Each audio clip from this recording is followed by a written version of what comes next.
白したら最後、絶対に生きては出られないホテルがシカゴに実在していたことをご存知だろうか。そのホテルは部屋に落とし穴があったり、壁から毒ガスが出たり、息の根を止めるための恐怖の仕掛けが数多くあったんです。果たしてこのホテルを作った男の正体とは。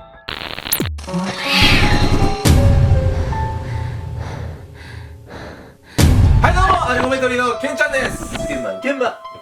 です。何それ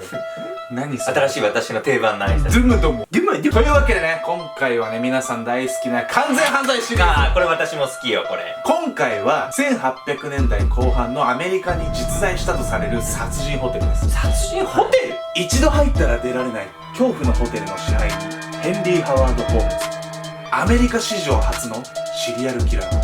その驚愕の手口とは。ホームズの生い立ち。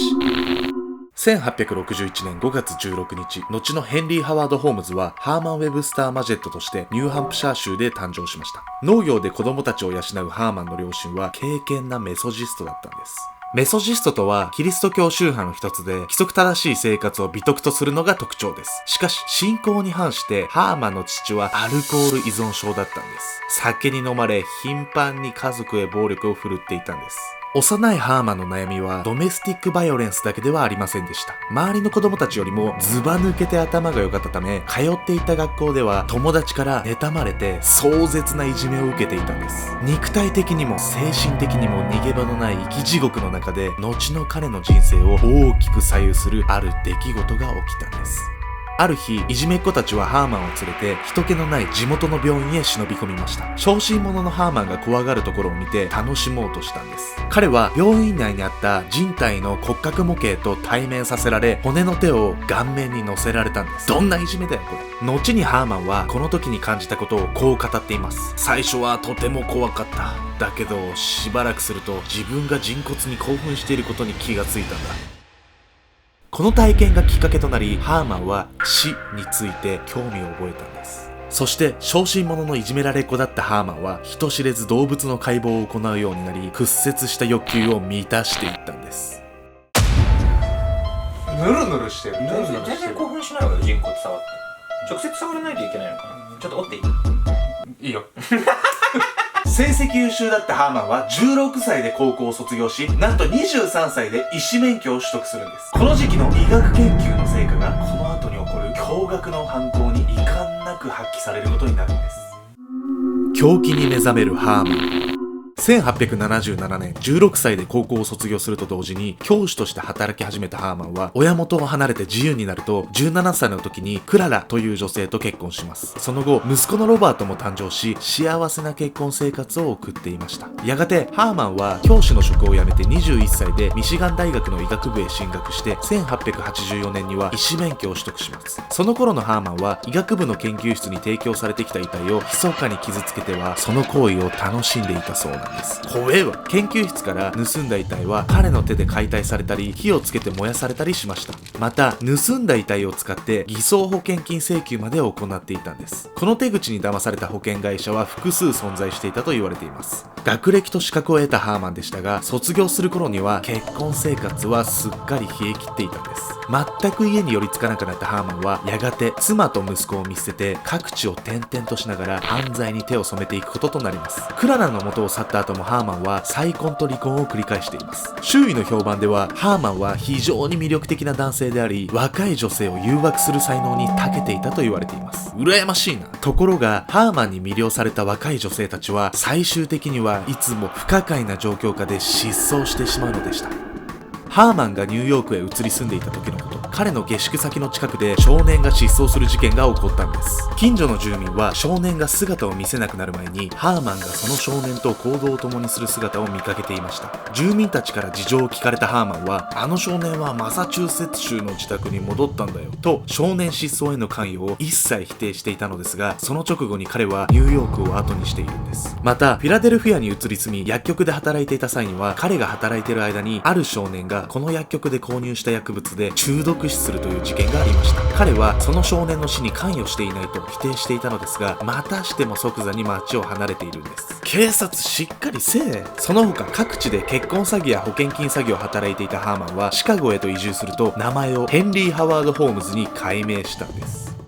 実際ね、なんで解明したかというと、うん以前の詐欺被害者たちに見つかることをね、恐れたんです。ああ、なるほど、そういうことね。シカゴに来たハーマンことヘンリー・ハワード・ホームズはここから悪名高き殺人ホテルを作り始めるんです。殺人ホテルの誕生。シカゴに移住したホームズはエリザベス・ S ・ホルトンという老婦人が経営する薬局で雇われ働き始めたんです。熱心に働きエリザベス夫人から信頼を得ていたホームズは、夫人の夫が死去するとこの薬局を買い取りたいと話を持ちかけます。これに夫人は同意し、ローンで店舗の購入代金を返済していく契約を結びます。こうしてホームズは自分の薬局を手に入れたのですが、しばらくするとエリザベス夫人は姿を見せなくなってしまいます。ある常連客がホームズに彼女のことを尋ねると、親族のいるカリフォルニアへ移り住んだよと答えました。それは明らかに不審な失踪でしたが、当時は事件として捜索されることもありませんでした。薬局のオーナーとなってからほどなく、ホームズは通りの向かいに巨大な3階建てビルを建設しました。それは地元住民からホームズ城と呼ばれるほど豪華なものだったんです。完成するとワールズフェアホテルと名付けられ、1893年に開催されたシカゴ万博の来場者向けの宿としてオープンします。このシカゴ万博には2700万人もの来場者が訪れ、ホテルは遠方からの宿泊客で大変繁盛していました。しかし部屋数が100を超える巨大ホテルの構造は通常のものとは異なっていたんです。全ての部屋が迷路のような秘密の通路でつながっていて、覗き穴はもちろんスライドする扉も壁に仕掛けられていたんです。怖えわ。内側からは開けることのできないドア、行き止まりの階段など、まるで迷い込んだものを飲み込んでしまうモンスターハウスのような作りとなっていたんです。密閉してガスを送り込み殺害できる部屋や、石綿で覆われていてその中で被害者に火をつけて焼き殺せるようになっている部屋、床が落とし穴になっており地下室に落下するように設計された部屋があり、その地下室にはなんと拷問器具と外科用手術用具が山のように置いてあったといいます。もう泣いていいこれ。そう、このホテルは彼が長年溜め込んでいた歪んだ欲求を吐き出すための場所だったんです。このホテルを建設するにあたって、ホームズは建設業者に対して怠けていて全然仕事をしていなかったなどと難癖をつけては解雇し、新たな業者を雇い再び解雇していました。そうすることでホームズは建設費用を次々と踏み倒し、ただ同然でホテルを手に入れることに成功したんです。またこれにはもう一つ理由があり、自分以外にホテルの全体像を知られたくなかったんです。完成したワールズフェアホテルの全貌を把握しているのはホームズただ一人でした。そういえばね、この間泊まったホテルで、なんか朝の10時にいきなりフロントから電話あって、なんかチェックメイトの時間ですって言われて。死ぬや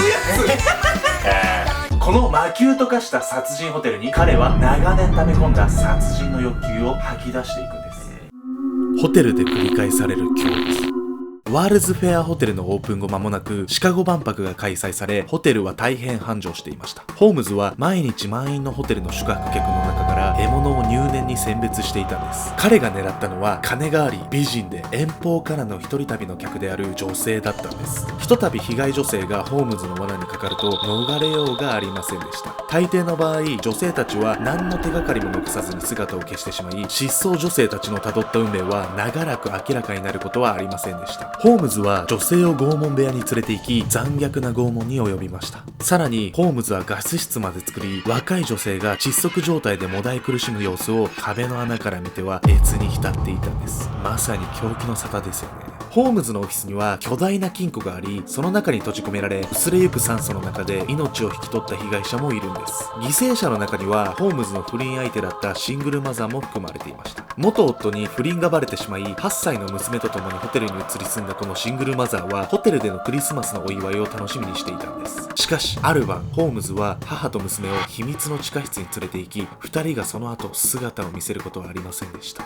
残虐性と高い知性を併せ持つホームズは殺人を犯すたびにその時の状況や被害者が苦しむ様子を克明に記録していたんです。この身の毛もよだつ凶悪犯罪において医学部時代に身につけた知識が十二分に発揮されていることとなります。いともたやすく遺体を切断し、一切の手がかりを残さず処分する方法をホームズは心得ていたんです。遺体は隠しエレベーターやダストシュートによって地下室へと運ばれました。地下室に運ばれた遺体はホームズによって解体され、削ぎ落とされた日階や内臓は高濃度の酸などで溶かされ、証拠は跡形もなく消されていたんです。怖すぎるだろこれ。自分は決して捕まることはないと過信していたホームズは、被害者の遺骨を標本骨格として地元の大学に売却していました。その殺人ホテルで何の疑いもかけられることもなく女性たちを殺害してきたホームズは、半年にわたって開催されたシカゴ万博が終了すると、あっさりとホテル経営に見切りをつけてシカゴを離れてしまうんです。遺骨を大学に行ってお金返ってたんでしょ。怖すぎよ。マジ怖えハワード。やべハワード。いやまあね、長年ね、何の疑いもかけられることのなかったホームズなんですが、ある出来事がきっかけで逮捕されちゃうんです。とうとう殺人鬼ホームズの最後。シカゴを離れた彼はアメリカ、カナダを転々としながら小さな詐欺を繰り返していましたが、殺人ホテルでの一連の犯行とは別の事件であっけなく逮捕されてしまったんです。長期間にわたる連続殺人を続行する一方で、ホームズは大掛かりな保険金詐欺に深く関わっていました。ある時、共犯者に迫られたホームズはその共犯者を殴り殺してしまいます。殺人罪で逮捕され、詐欺行為が明らかになり、刑事訴訟裁判の証拠を集めるためホテルを捜索した警察が、そこに隠れていた暗黒の秘密の全貌を発見したんです。取り調べを受けたホームズが自白した被害者の数は27人でした。多くは彼が従業員兼愛人として雇った女性たちですが、実際に行方不明になった人数やホテルから発見された遺品から、被害者の数は200人に及ぶと推定されているんです。有罪判決を受けたホームズは1896年5月7日、絞首刑が執行されることとなりました。最後に言い残す言葉を聞かれると、ホームズはこう答えました。ゆっくりやってくれ。ただ失敗しないでくれよ。こうしてアメリカ史上最初のシリアルキラーは苦しむこともなく35歳でこの世を去りました。